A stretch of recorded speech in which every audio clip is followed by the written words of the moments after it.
If you're one of those people that don't want your colleagues to know that you're actually good at spreadsheets, this may not be the video for you because your colleagues are going to be instantly impressed by your skills, and it's going to be really hard to hide it. In this video, I'm going to show you how to use import range to build a live sync from one spreadsheet to a different spreadsheet. We're going to use XLOOKUP, which is the best lookup formula out there. If you're still using index and match, VLOOKUP, HLOOKUP, whatever else, this is your sign to stop because XLOOKUP replaces them all. And we're going to use array formula to apply one formula to an entire column. And then finally, we're going to use a combination of all three of these to be able to use an XLOOKUP from an entirely different spreadsheet. And for this example, we're compiling a database for us to build dashboards off of and things like that. And we're going to do so in this data-follow sheets by Olin spreadsheet. But we don't want to join the forecasting information because this is a live sync that the actual users update. So this needs to be separate from our data set. So we're just going to create a live sync and pull it over. Before we get started, if you haven't already, don't forget to like and subscribe, and let's dive in. So the first thing we're going to do is use import range to create a live sync between the two spreadsheets. So to do so, I'm going to type equals import range.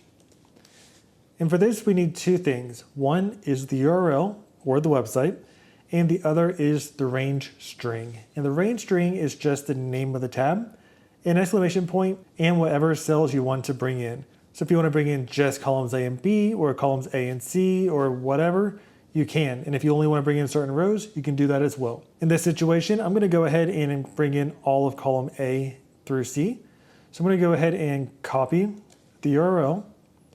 Remember the name forecast is the tab. So we'll go back over here, inside quotes, we'll paste that URL, put a comma, and then inside quotes, we'll put forecast, exclamation point, A:C.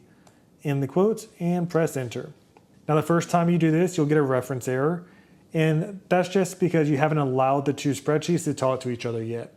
But once you press allow, it will automatically allow that sync, and you'll see something like this populate.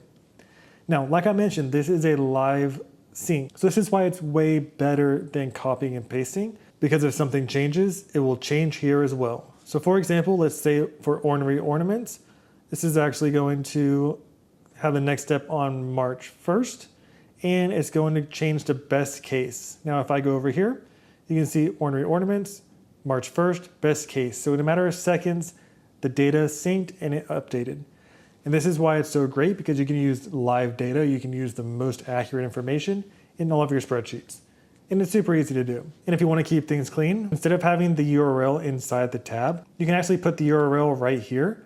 Put tab, and you have a nice chip where you have the link behind it, you have a little preview, but instead of using the URL inside the formula, you can reference the cell that contains that chip, and since it has a URL on the back end, it will work the same exact way, but your formula is a lot easier to understand. And you can actually do the same exact thing with the range string. You can paste that right here, and instead of having to have it inside your formula, you can reference that cell, and once again, it will work the same exact way.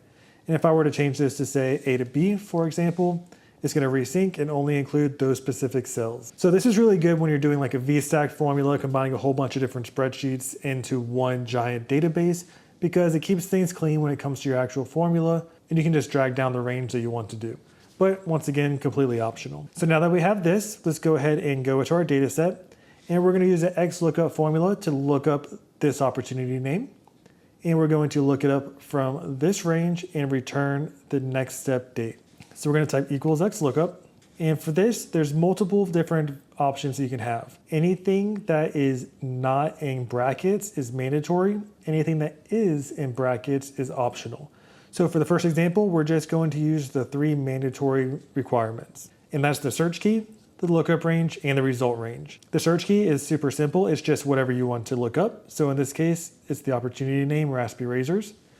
We'll put a comma. We want the lookup range, and that's where we want to look up this opportunity name from. So I'll go over here to import, and the lookup range will be column A, because that's all of the different opportunity names. I'll put a comma, and then we'll return column B, because we want to find the next step date. Now once I press return or enter, you'll see that the next step date is right there. But once again, remember there's a live sync. So if I were to update this on this spreadsheet, it will flow through automatically to the cell that we have just created. So that's really cool to do. And you can simply drag this formula down and apply those lookups for every single opportunity name.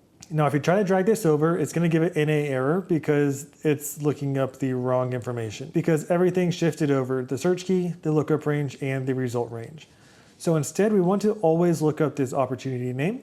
So in front of column A, I'm going to put a $. So that way column A is anchored in, it's an absolute reference, it will not move. We want to leave row 2 without a $, so that way whenever we drag it down, it will still apply. And we always want to look up from column A. So let's go ahead and anchor that in as well by pressing F4 or putting $signs in front of each of the A's. And once I press enter, now I can drag this formula over instead of having to recreate it. And this is still a relative reference. So now instead of referencing column B, this automatically shifted to column C, which is the next one over, and that's the one we want. But the search key and the lookup range remain the same. And since we have this 2 as a relative reference, I can still drag this formula down, and the reference is going to reference the different rows. So it's working exactly as we want. And if you're a little bit confused on cell referencing, check out my cell referencing 101 video, and you'll know everything you need to know about cell referencing. Cool, so that's exactly what you need to do for XLOOKUP, but we can take this a step further, and we can turn this into an array formula.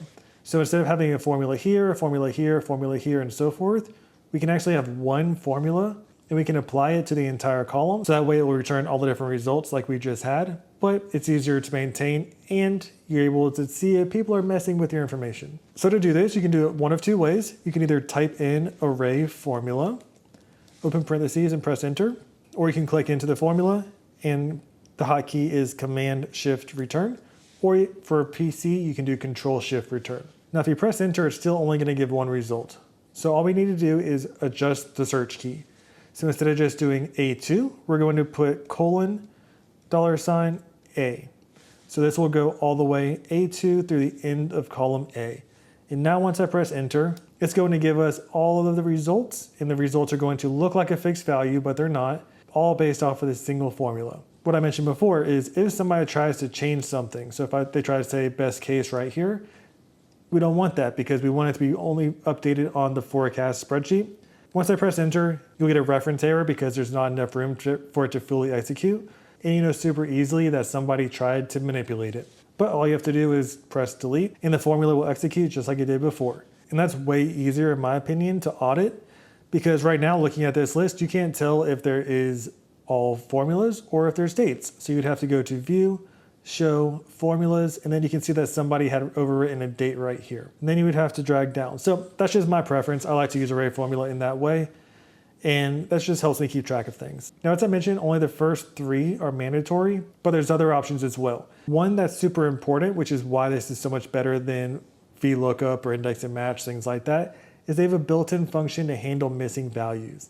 If you look down here, you can see we have a bunch of NA errors, and that's because there was no value that was found when they searched the blank opportunity name.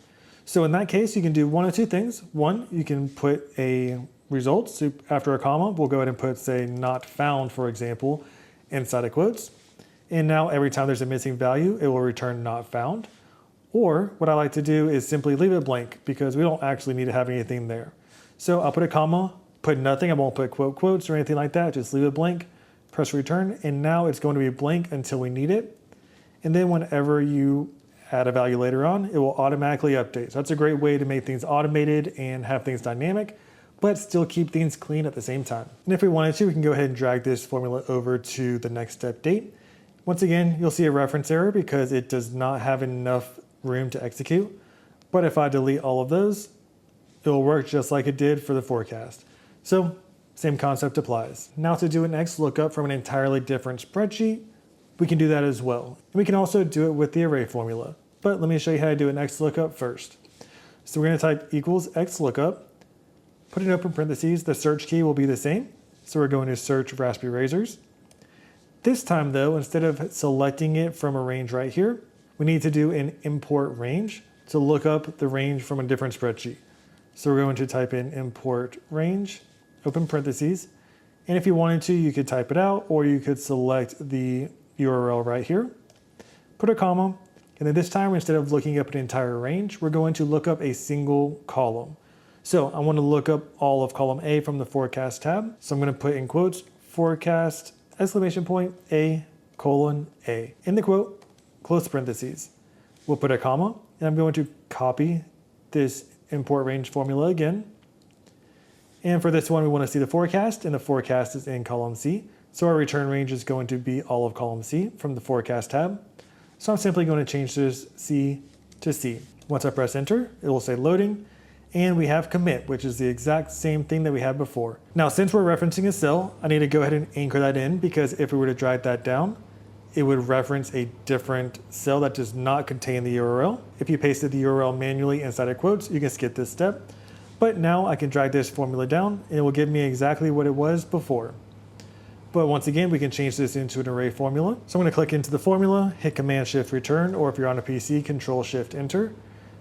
Change A2 to A2:A.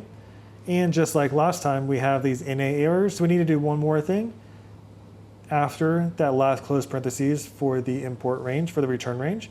We'll put a comma and press enter. So now everything is working exactly as we wanted it to. Since we're not shifting anything down, we can make both the rows and the columns anchored in for the lookup range. And we can simply drag this over to the left. And then instead of column C, we want this to be column B. So now we have the next step date and the forecast with a live sync using the data from an entirely different spreadsheet. We're not using this import data anymore. So you can delete that, which I just realized that we have this URL still on this tab. So I'm going to paste that right here to keep everything on one tab. I'll update this to H1, anchor it in, update this to H1, anchor it in. And I can delete this tab entirely to keep my spreadsheet nice and clean. So it's still a live sync. So if we have dubious doormat, let's say that instead of dubious doormat, we have commit. Let's say that slipped down to best case. It will automatically update just like that. So that's a great way to impress your colleagues. If you haven't already liked and subscribed, don't forget to hit those buttons. Make sure to check out my other videos. Let me know if you have any questions, and like and comment for more.